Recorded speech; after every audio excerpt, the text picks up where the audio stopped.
সকালে সাংবাদিক বৈঠক করে নিজের অবস্থান স্পষ্ট করেছিলেন, কিন্তু দুপুরের পর থেকেই নতুন রাজনৈতিক মোড় নিতে শুরু করে, যা নিয়ে জোর জল্পনা চলছে রাজনৈতিক মহলে। হ্যাঁ, ঠিকই ধরেছেন, আমরা বলছি বর্ষিয়ান দুধে আইনজীবী কল্যাণ বন্দ্যোপাধ্যায়ের কথা। ঘটনার সূত্রপাত 21শে জুলাইয়ের শহীদ মঞ্চে বক্তব্য রাখার সময় থেকে। বর্ষিয়ান রাজনৈতিক নেতা কল্যাণ বন্দ্যোপাধ্যায় 21শে জুলাইয়ের মঞ্চে বক্তব্য রাখছিলেন। সেই সময় মঞ্চে বসেছিলেন মমতা বন্দ্যোপাধ্যায় ও তার প্রাণের প্রিয় ভাইপো অভিষেক বন্দ্যোপাধ্যায়।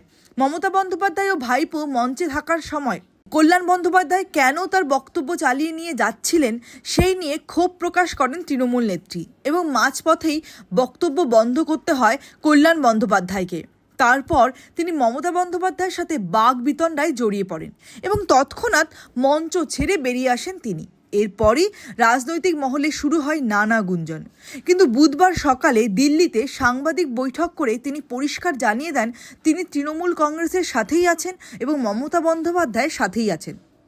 বিজেপির বিরুদ্ধে লড়াইটা আমি করব এবং দলের থেকে করব। এদের মতো আমি নই যে 80 জন চলে গেছে বা 20 জন চলে গেছে, দরকার হলে দলের মধ্যে ঝগড়া করেও করব। আমিও কাল থেকে অনেক টেক্সট পাচ্ছি, অনেক মেসেজ পাচ্ছি, অনেক ফোন পাচ্ছি, দাদা দল ছেড়ে যাবেন না। আমি ছেড়ে যাবো কেন?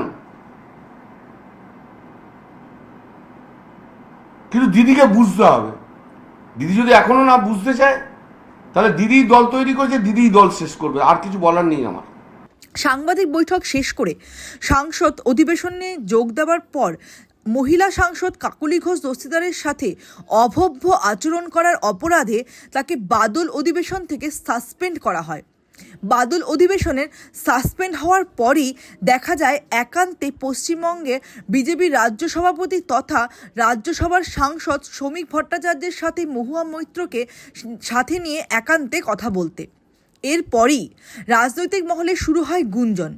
তাহলে কি তৃণমূল কংগ্রেস ছেড়ে বিজেপিতে যোগ দিতে চলেছেন এই বর্ষিয়ান তৃণমূল নেতা?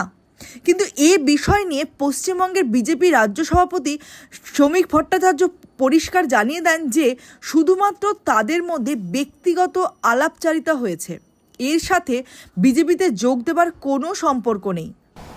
তাদের ব্যক্তিগত জীবনের তাপ উত্তাপ নিয়ে কথাবার্তা বলছিলেন, সামাজিক পরিস্থিতি নিয়ে কথা বলছিলেন, কোনো রাজনীতির ব্যাপার।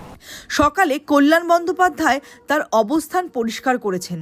অপরদিকে বিজেপির রাজ্য সভাপতি তিনিও পরিষ্কার জানিয়ে দিয়েছেন যে তারা শুধুমাত্র ব্যক্তিগত আলোচনা করছেন।